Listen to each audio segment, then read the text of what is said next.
Mungu ataninyanyua, ninayo imani. Lakini Mungu ananiambia unipe 600,000. Mungu anakuambia unipe 600,000. Nikupe 600,000. Kweli nasema sauti haki ya Mungu na kweli.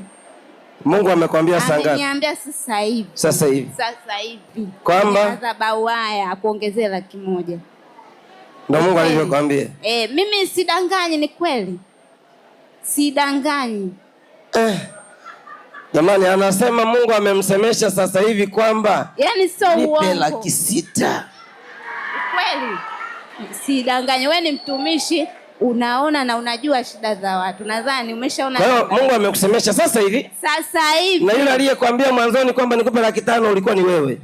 Pale ni mimi kweli. Pale ulikuwa wewe. Sasa hivi huyu anayesema 600,000. Nimesikia sauti ongezewa 100,000. Aongezewa sauti ongezewa. Inasema